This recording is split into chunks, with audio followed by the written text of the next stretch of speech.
Hola, muy buenas tardes. Hoy les venimos a hablar sobre la histología, la fisiología y la patología en los diferentes tipos de shock. Nuestro grupo está conformado por Alejandro Atahualpa, Isabela García y quien les habla, Don Felipe Fuentes. Entonces, vamos a empezar hablando sobre qué es un shock. Entonces tenemos que un shock es el estado de hipoperfusión tisular producido en una disfunción y muerte celular de diferentes tipos de órganos debido a múltiples factores desencadenantes de este. Entonces, empezamos hablando de la histología en el shock compensado. El shock compensado es cuando se activan unos mecanismos de compensación como las catecolaminas y el sistema renina-angiotensina-aldosterona. Al activarse estos mecanismos de compensación van a generar que aumente de frecuencia cardíaca y que se produzca tanto como vasodilatación o vasoconstricción en los diferentes tipos de arterias. Tenemos dos tipos de arterias en estas placas histológicas. Aquí tenemos unas arterias musculares y aquí tenemos unas arterias elásticas. Cada una de ellas cuenta con unas partes. Tenemos que las arterias musculares tenemos una túnica íntima, una túnica media y una túnica adventicia, siendo la adventicia la más superficial de esta. En un shock compensado y al activarse en estos mecanismos de compensación, la túnica media o muscular va a tender a engrosarse, lo cual va a hacer que se cierre la luz del vaso, provocando un mayor flujo sanguíneo como mecanismo de compensación a la falta de oxígeno. Y va a aumentar también la frecuencia cardíaca hacia este. En el siguiente shock que le vamos a hablar es el shock hipotensivo. Este shock se desencadena gracias a que los mecanismos de compensación tienen un fallo, es decir, no hay catecolaminas, no hay sistema renina-angiotensina-aldosterona, por lo cual este shock hipotensivo se caracteriza porque la persona tiene una tonalidad pálida hacia sus extremidades, lo cual se va a ver más o menos ictérica. Entonces, ¿qué va a suceder en este? Al no haber un mecanismo de compensación, no va a haber que aumente el flujo sanguíneo o que ayude para que llegue la perfusión hacia todos los tejidos. Podemos ver que aquí en esta placa histológica tenemos las arterias y las arteriolas, que como bien sabemos son las más lejanas o más pequeñas. Entonces, lo que va a ocurrir en va a ser que estas células del endotelio y su capa muscular de estas arterias o arteriolas van a disminuir también su diámetro casi hasta que su perfusión sea nula. Es por ello que las extremidades se van a ver pálidas y su flujo sanguíneo, al hacerse el examen de riego sanguíneo de las extremidades, no va a ser muy lenta. En el siguiente shock que le vamos a hablar va a ser el shock hipovolémico. Este shock hipovolémico va a estar dado por una hemorragia, ya sea externa o interna, de causa externa o interna. En este va a haber una rotura del vaso sanguíneo, por el cual es el flujo sanguíneo que está transcurriendo por este vaso va a irse hacia el intersticio o en el caso de ser una rotura externa, entonces va a irse hacia el exterior, lo cual va a hacer que perdamos una gran cantidad de eritrocitos y por lo consiguiente estaremos perdiendo cantidades de oxígeno, ya que pues, el oxígeno se almacena en los eritrocitos. Como mecanismo de compensación de este shock tenemos la coagulación dada por las plaquetas, es decir, apenas se rompe el endotelio, se van a activar los tromboxanos A2, el ADP y se va a desencadenar la cascada de coagulación, la vía intrínseca y la extrínseca, para poder crear un sistema de taponamiento. Pero en una rotura muy grande o de un vaso de gran calibre, como una arteria, ejemplo la carótida, este mecanismo de coagulación no va a ser suficiente para contrarrestar la pérdida sanguínea o la pérdida de oxígeno que se va en este. El siguiente shock hipovolémico del que vamos a hablar, va a ser el shock distributivo por sepsis. Es decir, cuando hablamos de un shock distributivo por sepsis hablamos de que es causado por un microorganismo, ejemplo un Staphylococcus aureus. Este va a liberar unas endotoxinas que va a hacer que afecte el sistema metabólico del cuerpo. Entonces va a afectar tanto como al citosol como a la mitocondria, haciendo que cree una normalización primeramente de un pH, haciendo que se eleve el sodio. Al elevarse el sodio va a crear una falla junto con la falla en la bomba de sodio, va a formar un sodio-calcio reverso, haciendo que haya una sobrecarga de calcio. Al haber una sobrecarga de calcio, va a hacer que acumulada en el retículo sarcoplásmico va a hacer que se active la contractibilidad del músculo. Si bien sabemos, la contractibilidad del músculo está dada principalmente por calcio y ATP, que viene sintetizado a través de la mitocondria y produciendo la activación contráctil, y por lo último generando una hipercontractura y una ruptura sarcolemal, es decir, se va a romper la fibra muscular, haciendo que haya una propagación célula a célula. Aquí tenemos 3 placas histológicas en el cual nos muestran el tejido muscular cardíaco.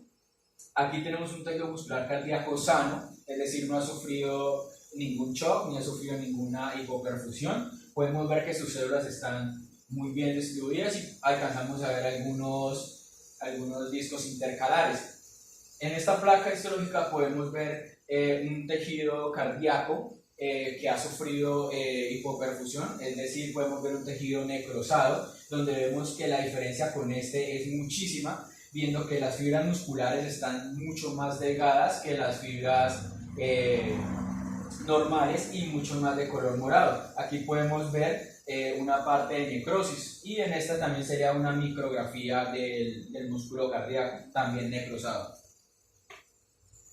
Ahora hablaremos de la histología en el shock anafiláctico. El shock anafiláctico está dado por una respuesta inmunológica a una alergia, ya sea por medicamentos o por algún alimento consumido por la persona. Una vez consumido un alimento o un medicamento del cual genere una alergia en esta persona, va a hacer que se active todo el mecanismo inmunológico, entre ellos liberando citocinas, haciendo que haya un proceso de inflamación. En este caso aquí tenemos una placa de tráquea. Entonces, a la persona ingerir este alérgeno va a hacer que se inflame la tráquea, va a hacer que este tejido muscular se amplíe debido a la inflamación y sus células también, haciendo que disminuya la luz de la tráquea, obstruyendo el paso de oxígeno en la inspiración de la persona. Si tenemos en cuenta que si hay una disminución de la inspiración de la persona, va a disminuir también la cantidad de oxígeno y por lo tanto también va a disminuir el intercambio gaseoso en el alveolo. Entonces, y asimismo también va a disminuir la expulsión de CO2, porque la persona no va a poder ni inspirar correctamente ni expirar correctamente. El siguiente shock del que vamos a hablar va a ser el shock neurogénico. Este shock puede ser dado en una persona que se va a someter a un procedimiento quirúrgico y le aplican anestesia. Entonces, al estar anestesiado, si tuvieron una sobredosis de anestesia, esta persona, al estar sedada por gran cantidad de tiempo, va a poder generar una respuesta en la cual no le va a llegar sangre a su cerebro ni a su tejido neuronal, haciendo que éste sufra daños de hipoxia, es decir, una hipoxia cerebral o una hipoxia neurogénica. Aquí podemos ver una placa histológica del tejido neuronal necrosado. Aquí podemos ver algunas manchitas negras donde son células que han sufrido necrosis, y aquí tenemos en forma más macra cómo vemos una necrosis en la parte del cerebelo de la persona. El siguiente shock del que vamos a hablar va a ser el shock cardiogénico. Este shock va a estar, principalmente va a estar comprometido el corazón. Entonces, este corazón va a sufrir un tipo de hipoperfusión también en sus fibras musculares cardíacas. Aquí también tenemos 2 placas en la cual muestran unas fibras musculares normales y unas fibras musculares cardíacas. Vemos que es muy alta la diferencia en las fibras con hipoxia que con las fibras normales. Aquí tenemos también otra placa de tejido muscular cardíaco, donde podemos ver que aquí la necrosis es muchísimo más marcada. El siguiente shock y el último del que vamos a hablar va a ser el shock obstructivo.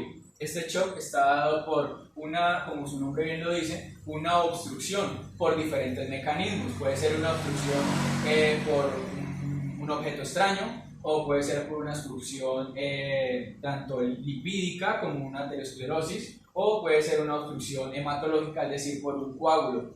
Entonces, al haber una obstrucción, ya sea por cualquiera de estos mecanismos, y más si es una obstrucción de los grandes vasos como la aorta, en este ejemplo podemos ver, tenemos un corte longitudinal de la aorta, donde aquí, justo donde encontramos el asterisco, hay un taponamiento total de un coágulo de sangre. Al haber ese taponamiento, no va a poder haber un flujo sanguíneo normal por todo el cuerpo, ya que la aorta, si bien sabemos, es la arteria principal distribuidora de sangre para todo el cuerpo. Entonces, si tenemos una obstrucción, no va a haber un suficiente riego de oxígeno para todos los tejidos, por lo tanto va a desencadenar en un shock y va a llevar a la muerte de la persona.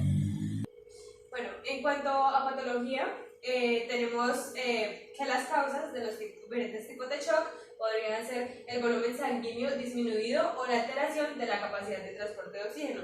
Sería uno de los ítems para estas causas. Tendríamos la distribución inadecuada del volumen sanguíneo, la disfunción miocárdica y la obstrucción del flujo sanguíneo. Bueno, entonces acá tenemos lo que va a ser lo del flujo adecuado del oxígeno, lo cual va a estar medido por el gasto cardíaco, la frecuencia cardíaca por el volumen sistólico. En el gasto cardíaco, por el contenido de oxígeno, nos va a dar lo que va a ser el suministro de oxígeno.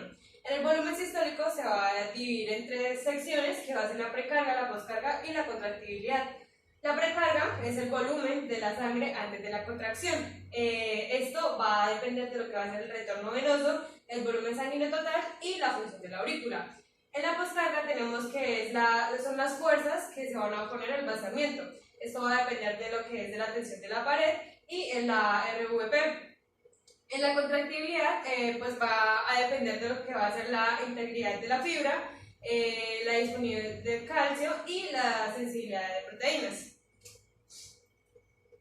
Bueno, empezaremos hablando acerca de las hipoxias y pues la primera va a ser la hipoxia hipoxémica.